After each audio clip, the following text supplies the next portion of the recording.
Stéphane Lacroix, professeur à Sciences Po. C'est une révolution pour toi ou une contre-révolution? À mon avis, la question se pose. Les partisans de l'opposition en Égypte qui ont renversé Mohamed Morsi insistent pour dire que c'est une révolution. Alors évidemment, si on regarde au niveau technique, très techniquement, c'est un coup d'État in fine. Mais dans ces cas-là, on peut aussi dire que la révolution de janvier 2011 ou janvier-février 2011 était aussi un coup d'État, puisque ça termine par une entrée en jeu de l'armée. Et c'est finalement, au bout du compte aussi, cette entrée en jeu de l'armée qui permet de faire pencher la balance dans un sens ou dans l'autre. Donc, ça ne correspond pas vraiment à une simple révolution populaire. Maintenant, est-ce que la révolution populaire, telle qu'on l'imagine, c'est pas une idéalisation? Et d'une certaine manière, toutes les révolutions finissent pas par des coups d'État, c'est-à-dire par des mouvements au sein du palais. Donc, hier, on avait une dictature explicite, celle de Moubarak, avec un peuple réuni ou rassemblé, on pensait sans clivage laïque religieux dans la rue, qui représentait le peuple égyptien, qui s'est mobilisé massivement et dans lequel il y avait quasi unanimité, sauf les partisans de l'ancien régime, les Fouloul et leur Baltaguia, donc leurs brigands, leurs voyous. Aujourd'hui, on n'a pas cette configuration-là. On a d'une part une mobilisation, mais qui comprend également des membres de l'ancien régime, et une contre-mobilisation, peut-être et sûrement inférieure, mais une contre-mobilisation qui existe, et qui n'est pas le fait de partisans d'une dictature, mais le partisan d'un président élu. Et une armée qui fait un coup d'État, alors que c'est une armée qui a elle-même dirigé le pays de façon dictatoriale entre Moubarak et l'élection du président Morsi. Ce qui va évidemment faire la différence entre ce qui se passe maintenant et ce qui s'est passé il y a 2 ans et demi, c'est que, comme tu l'as dit, le régime Moubarak, c'est un régime qui était fondé sur, ce qu'on pourrait appeler une constellation d'intérêts. C'est-à-dire Moubarak était lié à travers son parti, le Parti national-démocrate, à un certain nombre de gens qui le soutenaient parce qu'ils avaient des intérêts en commun avec lui, plus que par conviction. Et donc, ce qu'on a vu pendant la révolution égyptienne de 2011, c'est vraiment le délitement de ces alliances avec un Moubarak qui reste finalement tout seul au bout du compte avec les quelques personnes de son clan autour de lui. Mais finalement, on a cette image effectivement de tout un peuple uni contre un dictateur et son clan tout seul. Là, ce qu'on voit aujourd'hui, c'est bien différent parce que on est dans une situation où l'opinion publique reste malgré tout extrêmement divisée en Égypte. Les derniers sondages d'opinion qui avaient été faits au mois de mai Mohamed Morsi à 40% de taux d'approbation. 40%, c'est pas négligeable. On peut imaginer qu'un certain nombre de dirigeants européens aimeraient bien avoir 40% de taux d'approbation. Donc ça veut dire que, alors, il a peut-être perdu ensuite. Je veux dire, ce qui s'est passé en mai-juin était important. La situation économique s'est dégradée. Il y a des pénuries d'essence. Il y a des coupures d'électricité récurrentes qui font qu'il y a vraiment une colère sociale qui s'est manifestée. Et donc peut-être que Mohamed Morsi, au final, était à 25 ou 30% d'opinion favorable. Non, mais ça reste considérable, 25-30%. Excuse-moi de te couper, Stéphane, mais si les chiffres que tu donnes représentent une certaine réalité, ça reste considérable. Même si un président est mis en minorité, c'est quand même assez surprenant que le conflit se règle par une prise de pouvoir militaire dans ce qu'on appelle les démocraties représentatives que l'on connaît, notamment la France. Les mobilisations à la fois pour les retraites, en défense des retraites contre le gouvernement Fillon, ou très récemment les mobilisations de la manif pour tous contre le mariage homosexuel, mobilisés massivement, ont tous les deux mobilisés massivement, ont rencontré une adhésion populaire importante, et pour autant, il n'était jamais question que l'armée prenne le pouvoir. Non, absolument. Donc ça, c'est un cas effectivement particulier et c'est ça qui rend la situation particulièrement explosive.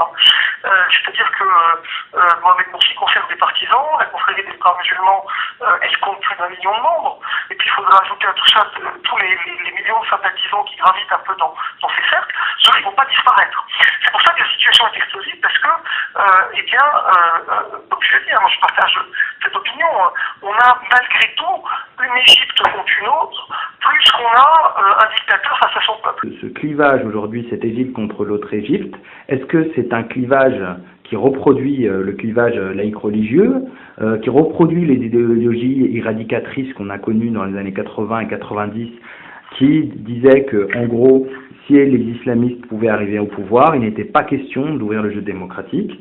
Est-ce qu'on est dans cette situation-là où il y a une volonté d'exclusion d'une partie de la sphère politique parce qu'elle n'adhérerait pas aux mêmes valeurs universelles, etc. Ou est-ce que le clivage est différent et le clivage est sur une base sociale ou une base démocratique et d'état de droit? Qu'en est-il? Est-ce qu'on a un clivage laïque-religieux ou est-ce qu'on a un clivage d'une autre nature? Alors, ça dépend, enfin ce clivage il est pensé de manière différente selon les acteurs auxquels on s'adresse. Cette mobilisation, et c'est ça aussi qui est assez troublant, c'est qu'elle est très hétéroclite en fait. On a à la fois effectivement des gens de l'ancien régime qui ont saisi un petit peu l'occasion pour revenir dans le jeu et qui pour un certain nombre portent un petit peu la même rhétorique entre guillemets éradicatrice de l'époque Moubarak, et donc avec des déclarations aujourd'hui très dures d'une partie de l'opposition qui demande le retour des islamistes en prison, qui demande des procès, etc. Donc une rhétorique qui va très loin dans la volonté d'exclusion des islamistes. On a une autre faction de l'opposition qui, elle, est une faction plutôt révolutionnaire.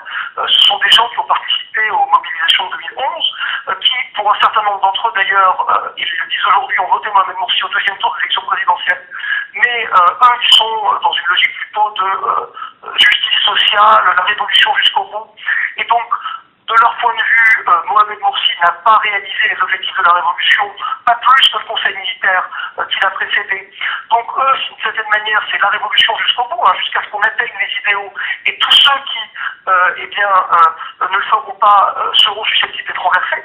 Donc c'est pas tant une rhétorique anti-islamiste qu'une rhétorique finalement anti-politicien de la vieille génération. Et on a un mouvement de jeunesse aussi qui dit, voilà, les frères musulmans, Moubarak, tout ça c'est pareil. Ce sont des gens qui appartiennent à une génération qui est terminée, qui n'ont pas compris les objectifs de la révolution, il faut passer à autre chose. Donc on a aussi cette composante-là dans la mobilisation.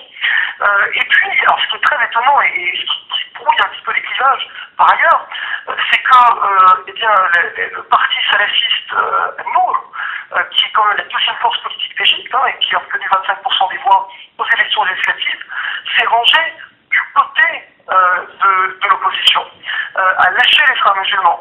Alors, ça fait déjà quelques mois que le torchon brûle entre les frères musulmans et An-Nour, donc c'est pas complètement nouveau. An-Nour avait depuis le début cherché à jouer sa propre partition en se distinguant et en se désolidarisant des frères musulmans. Mais là, ils sont allés très loin, évidemment, en allant jusqu'à apparaître derrière Abdel Fattah Sisi. On a le président du parti An-Nour qui apparaît derrière le général Abdel Fattah Sisi quand il fait son annonce, annonçant le renversement du président Morsi. Donc, la présence d'An-Nour et ce qu'An-Nour essaye de faire aujourd'hui pour essayer de calmer le jeu, on a des gens d'An-Nour qui disent, en particulier aux manifestants pro-Morsi, rentrez chez vous, etc. C'est quelque chose qui est perçu comme quelque chose qui fait un petit peu basculer les lignes, qui brouille un peu les clivages. Alors, ça ne veut pas dire que cette décision du leadership d'An-Nour, elle passe bien dans la base d'An-Nour. Et là, il y a en ce moment aussi des tensions très grandes au sein du parti. Toute une partie de la base d'An-Nour se solidarise avec Morsi presque instinctivement et critique aujourd'hui sur les réseaux sociaux avec beaucoup de virulence le leadership. Stéphane, justement sur ce point et sur cette mobilisation qui est très hétéroclite, très hétérogène, dans laquelle il y a des foulouls, des baltaguilles, des révolutionnaires sincères, des libéraux, des éradicateurs, des salafis de Hizb al-Nour, qui ne représentent pas l'ensemble des forces islamiques ni même salafis, qui domine? Qui vraiment aujourd'hui domine ce mouvement qui s'appelle Tamarod? Est-ce que Tamarod contrôle vraiment Maïdan Tahrir et sa mobilisation populaire? Est-ce que Abdel Fattah Sisi, on a vu des images de liesse qui célébraient le coup. Donc, est-ce qu'aujourd'hui, ce mouvement, par qui est-il contrôlé? Qui le domine en tout cas? Quels sont les rapports de force? Et est-ce qu'il est en mesure de se renverser contre le général Sisi? Ou plutôt de suivre son processus transitionnel avec un Baradei qui arriverait à la présidence à terme? Alors là aussi, je pense qu'il y a une lutte qui est en train de se dérouler et qui va se dérouler dans les jours à venir pour justement faire un petit contrôle de ce mouvement. Il n'y a dans un mouvement qui n'a pas de réelle représentation. Tamarod, ce sont des jeunes qui qui pour la plupart étaient des inconnus avant le mois de mai. Il y en a un maintenant qui apparaît beaucoup à la télévision, qui s'appelle Mahmoud Badr, mais qui est quelqu'un dont on connaît pas bien l'histoire de son activisme. Je veux dire, c'est quelqu'un qui a fait la révolution en 2011, mais qui n'était pas vraiment affilié à l'un des mouvements, qui a profil un petit peu voilà, d'un inconnu qui est apparu à la tête de cette campagne avec quelques autres. Alors la campagne d'Amaroud, elle a par ailleurs été aussi soutenue par les révolutionnaires sincères. L'idée, c'est pas de jeter le doute sur la campagne. Moi, je connais un certain nombre de gens qui sont des révolutionnaires sincères, qui ont soutenu la campagne. Mais cette campagne, et je ne crois pas qu'elle contrôle la mobilisation est allée bien au-delà. Les foulouls jouent leur propre partition, ils sont influents et les foulouls, ils ont des relais institutionnels en particulier, c'est ça qui leur donne leur force. On a dans un certain nombre d'institutions de l'État, aussi bien dans l'appareil sécuritaire que dans la justice, des gens qui sont des foulouls notoires et qui, aujourd'hui espèrent revenir dans le jeu à travers la mobilisation. Donc les foulouls, leur force, elle est aussi institutionnelle. Et puis, on a ce Front de Salut National avec Baradei à sa tête aujourd'hui, qui a été nommé par le Front de Salut National pour représenter le Front de Salut National dans les négociations. Alors, ce Front de Salut National, le Front de Salut National, pour un élément de contexte, c'est l'équivalent de Nida Tounes en Tunisie, qui est en fait une alliance entre des opposants plutôt laïcs, libéraux, et et une grande partie, en tout cas même les infrastructures de l'ancien régime. Alors, c'est un petit peu différent, je pense, de Nida Tounes, le Front de Salut National, parce qu'il y a quand même une composante, je veux dire, révolutionnaire de gauche dans le Front de Salut National. Il y en a aussi dans Nida Tounes, hein. Il y en a aussi dans Nida Tounes. Alors, mais moi, ça me fait penser à Nida Tounes si Alma Hamami avait rejoint Nida Tounes d'une certaine manière. Et cette idée qu'il y a quand même cette composante, Hamdin Sabahi, etc., qui a derrière lui quand même une mouvance qui est plutôt révolutionnaire, plutôt de gauche. Effectivement, il y a aussi Amr Moussa, qui était premier ministre de l'étranger de Moubarak. Il y a Baradei qui est un peu au milieu. Baradei, on a du mal à savoir exactement où il se positionne. C'était quand même un opposant à Moubarak. On ne peut pas dire que Baradei est un fouloul, même si il s'est d'une certaine manière aujourd'hui rapproché d'une partie du camp autour d'Amr Moussa et d'autres. Hein. Mais je pense que c'est un animal politique un peu différent de Nida Tounes, le Front de Salut National. Je pense que surtout le Front de Salut National, il contrôle personne, et c'est ça son problème. Hein. C'est que finalement, il a nommé Baradei pour le représenter. Je pense que Baradei lui-même est rejeté par une grande partie des manifestants de la place Tahrir, qui eux, pour la plupart, alors c'est pas forcément des foules au sens strict du terme, c'est ce qu'on appelle souvent en Égypte le Canada, c'est le parti du canapé. C'est ceux qui, pour la révolution en 2011, sont restés chez eux, c'est ceux qui finalement étaient pas si mal sous Moubarak, qui se disent que la situation a empiré depuis la révolution, et qui, beaucoup d'ailleurs pour la première fois, sont sortis en juin 2013. Hein. On a beaucoup de gens qui expliquaient sur la place que c'était la première fois qu'ils descendaient une manifestation. Et puis l'armée, évidemment, qui en Égypte, malgré tout, continue d'être une sorte de valeur sûre, hein, plébiscitée par les uns et par les autres. Dans les sondages qu'on fait en Égypte, on voit que 95% des Égyptiens ont l'opinion favorable de l'armée. Donc c'est pas très étonnant de voir ce petit peuple égyptien qui est descendu dans la rue parce qu'il était mécontent de la situation socio-économique pour beaucoup, aujourd'hui acclamer l'armée. Je veux dire, c'est quelque chose que... Alors moi je te parle du côté des mouvements islamiques et de toutes les tendances. Tu nous as un peu exposé Hizb an-Nour. Alors, qu'en est-il? Est-ce que sont-ils unis derrière Morsi, unis ou au contraire divisés et certains soutiennent le coup? Et comment ça se passe? Alors, effectivement, on a un soutien fort des islamistes à Morsi, au-delà des frères musulmans. La Jama'a Islamiyya en particulier a apporté son soutien à Morsi jusqu'au bout. Ça fait partie vraiment des groupes qui ont soutenu Morsi. Et puis toute cette mouvance salafiste révolutionnaire autour de groupes comme le Front salafiste ou les partisans de Hassan Salah Abou Ismail, eux aussi ont défendu Morsi jusqu'au bout et continuent de le défendre aujourd'hui. Donc vraiment, Hizb an-Nour, c'est un peu l'exception dans la mouvance islamiste.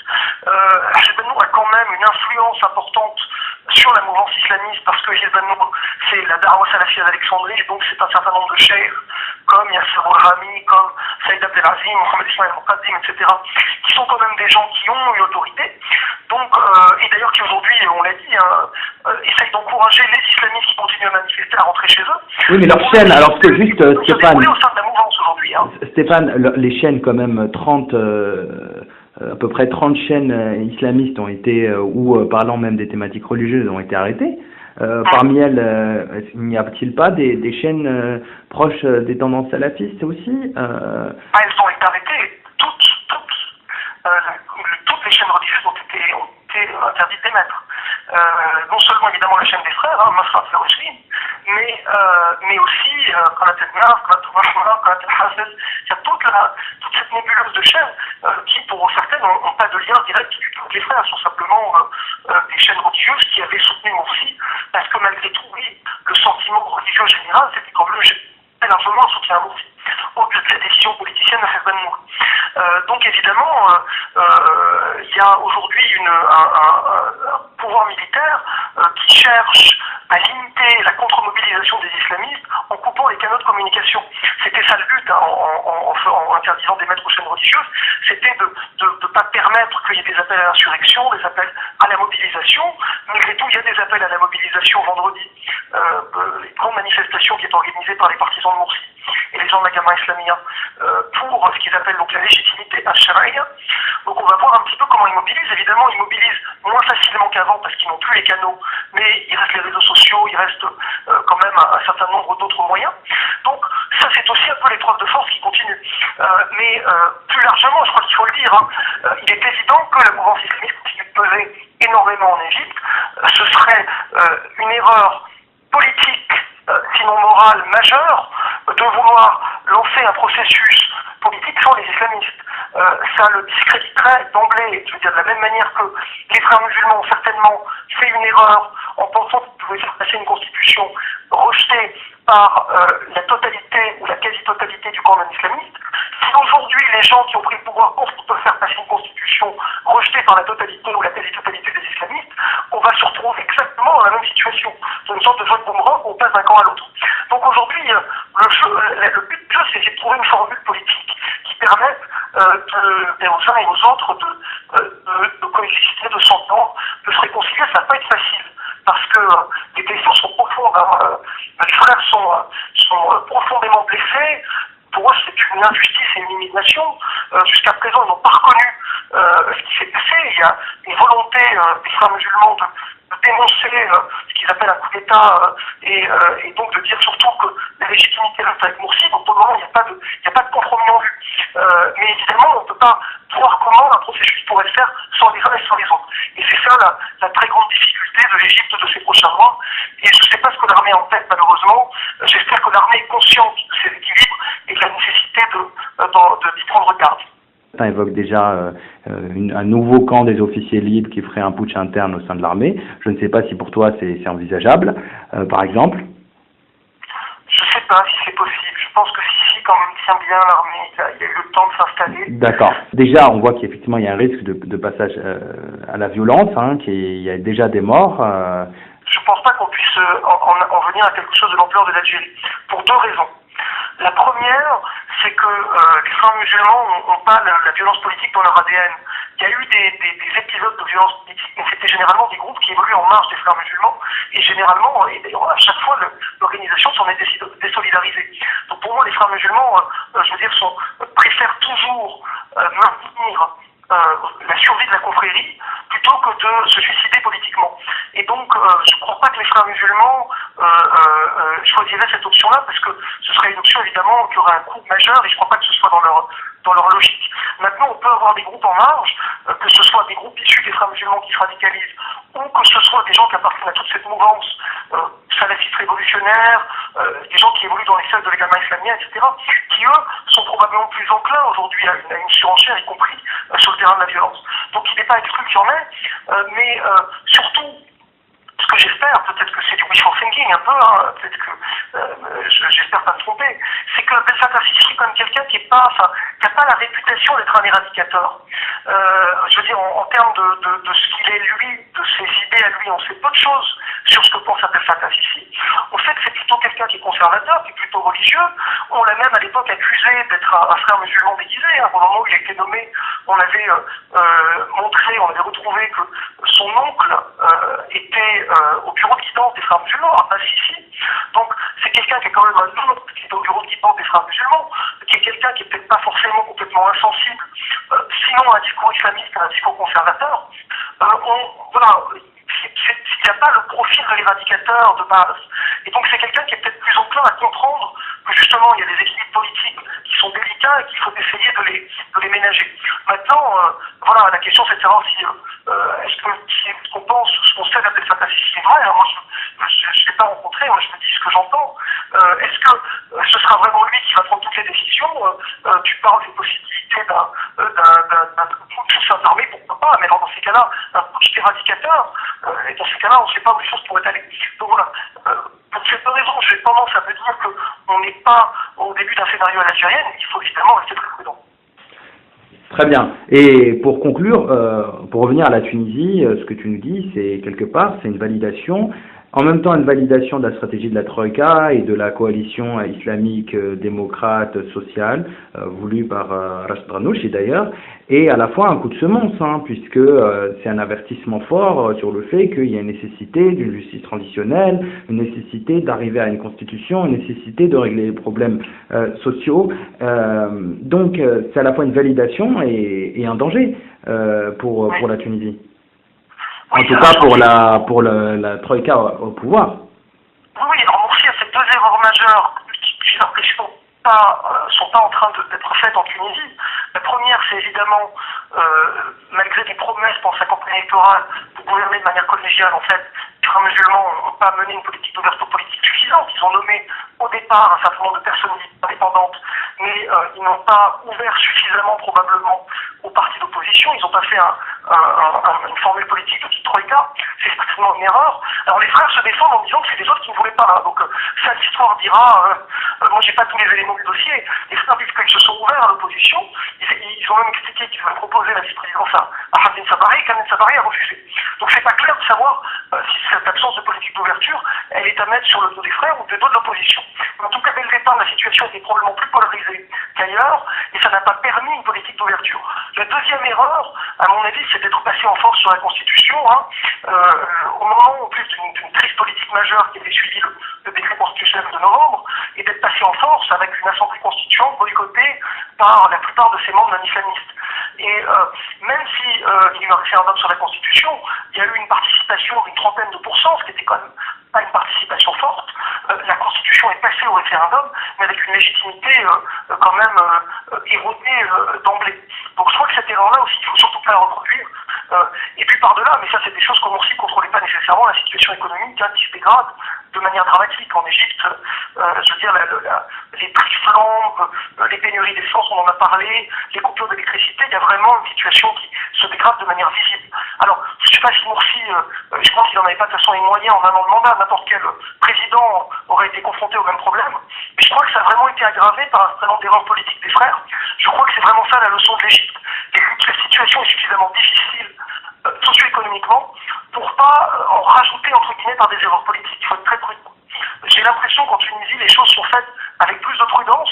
J'espère que ça va continuer à être le cas pour la stabilité et l'avenir de la Tunisie. Bien, je te remercie Stéphane Lacroix, professeur à Sciences Po. C'était un entretien pour l'association Unité. Merci, madame.